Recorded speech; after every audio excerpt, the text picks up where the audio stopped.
ابراہیم علیہ السلام کے دوسرے صاحبزادے جناب سیدنا اسحاق علیہ السلام ہیں، جو بھائی سارہ علیہ السلام کے بطن مبارک سے پیدا ہوئے۔ بڑھاپے کی عمر میں جن کی خوشخبری اور بشارت سنتے ہوئے سیدہ سارہ علیہ السلام مسکرانے لگی جب فرشتے یہ خوشخبری لے کر آئے۔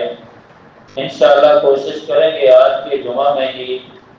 اگر اس مقام تک ہم پہنچ پائے تو یہ تذکرہ خیر بھی ہو جائے گا۔ سب سے پہلے سورہ بقرہ میں جہاں سیدنا ابراہیم اور اسماعیل علیہ السلام کا تذکرہ خیر چل رہا ہے،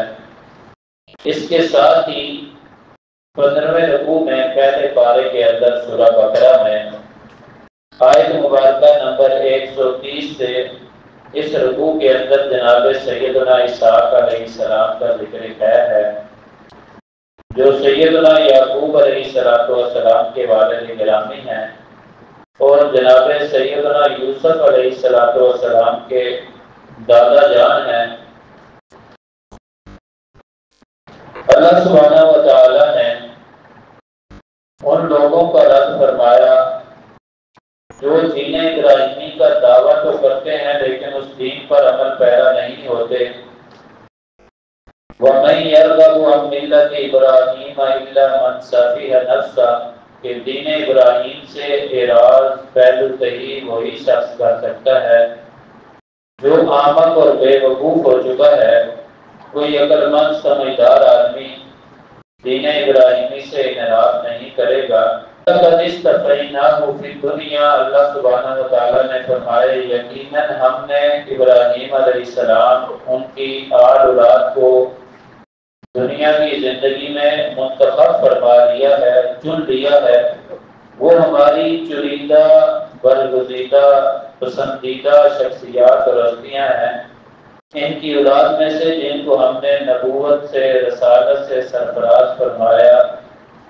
وَإِنَّهُ فِي الْآخِرَةِ لَمِنَ الصَّالِحِينَ یہ صرف دنیا میں ہی اخیار بہترین عظیم المرتبت ہستیاں نہیں ہیں بلکہ آخرت میں بھی یہ ہمارے صالحین نیکوکار بندوں میں ہوں گے، ان کا عظیم بلند مقام و مرتبہ ہوگا۔ اِذْ قَالَ لَهُ رَبُّهُ أَسْلِمْ جب ابراہیم علیہ السلام کو اللہ نے حکم دیا کہ آپ جھک جائیں، مطیع اور فرما بردار ہو جائیں، میرے پیغامات کو آگے پہنچائیں، ان پر خود بھی عمل پیدا ہو جائیں۔ قَالَ أَسْلَمْتُ لِرَبِّ الْعَالَمِينَ کوئی حیل و حجت نہیں کی، کوئی عذر پیش نہیں کیا، کوئی حکومت وقت بادشاہ کا عذر، والد کے مخالفت کا عذر، پوری قوم قبیلے برادری اور خاندان کا مقابلے میں آنے کا عذر، کوئی حیل و حجت بہانہ نہیں کیا بلکہ فوراً پکار اٹھے اسلمت لرب العالمین میں تمام جہانوں کے رب کے لیے مطیع اور فرما بردار ہو گیا ہوں، میں جھک گیا ہوں، اللہ نے جو مجھے حکم دیا ہے میری ڈیوٹی اور ذمہ داری ہے آگے پہنچانا۔ وَوَصَّى بِهَا إِبْرَاهِيمُ بَنِيهِ وَيَعْقُوبُ ابراہیم علیہ السلام اور یعقوب علیہ السلام نے اپنی اولاد کو، اپنے بیٹوں کو وصیت فرمائی یا بنی ان اللہ اصطفیٰ لکم الدین فلا تموتن الا وانتم مسلمون کہ اے پیارے بیٹو اس بات کو یاد رکھنا کہ تمہیں جب بھی موت آئے تو دین اسلام پر موت آئے۔ اللہ نے تمہارے لیے بطور دین وہ دین اسلام چن لیا ہے۔ فلا تموتن الا وانتم مسلمون تمہیں اس حالت میں موت آنی چاہیے کہ تم اللہ تعالیٰ کے مطیع اور فرما بردار ہو، اس دین پر عمل کرنے والے ہو۔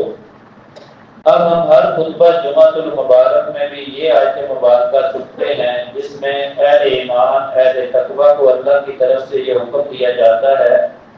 یا ایھا الذین آمنوا اتقوا اللہ حق تقاتہ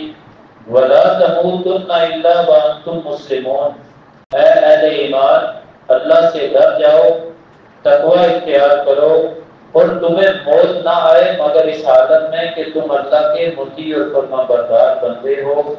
جو دین اللہ نے آسمان سے بھیجا ہے اس پر عمل کرنے والے ہو، اس کے احکامات کو ماننے والے ہو تم۔ اس حالت میں تمہیں موت آنی چاہیے، موت تو آنی ہی آنی ہے، ہر لمحہ ہر گھڑی ہر کسی نے دنیا سے جانا ہی جانا ہے۔ کبھی ہم نے سوچا ہے کہ جب ایک صدی گزر جاتی ہے تو اس صدی میں رہنے والے لوگ وہ اس دنیا سے چل بستے ہیں، کتنے نئے آتے ہیں، کتنے اس دنیا سے پرانے پہلے والے لوگ چلے جاتے ہیں۔ اب جو اس وقت موجود ہیں، ایک صدی کا عرصہ گزرنے میں ان میں کوئی بھی نہیں رہے گا الا ماشاء اللہ، کوئی ایک آدھ جو آج سے پیدا ہونے والا یا چند سال پہلے بچپنے میں ہے تو کچھ 100 سال تک پہنچ جائے۔ بصورت دیگر یہ ایسے سمجھے گنتی میں ہے ہی نہیں۔ اس لیے جب بھی موت آئے، جب جس گھڑی جس وقت جس لمحہ تم مطیع اور فرما بردار ہو، دین اسلام پر کاربند ہو، اس پر عمل کرنے والے ہو۔ صحیح بخاری شریف سے جو حدیث مبارکہ خطبہ مسنونہ میں پڑھی گئی تھی، اس کی روشنی میں بھی نبی رحمت صلی اللہ علیہ وسلم نے ارشاد فرمایا، الانبیاء اخوۃ اللہ کے، تمام انبیاء کرام علیہ السلام وہ اللہ کی بھائی ہیں۔ امہاتہم شتیٰ، ان کی مائیں جدا جدا ہیں، الگ الگ ہیں۔ ودینہم واحد، اور ان کا دین وہ ایک ہی دین ہے جس کا حکم اللہ سبحانہ و تعالی نے ہمیں بھی دیا، فلا تموتن الا وانتم مسلمون ومن یبتغ غیر الاسلام دینا فلن یقبل منہ۔ تمام انبیاء کا دین وہ دین اسلام ہے، وہ ایک ہی دین ہے، ایک ہی صافی چشمے سے وحی سے پھوٹنے والا دین ہے۔ باقی رہی بات پہلے آسمانی کتابیں، پہلی شریعتیں،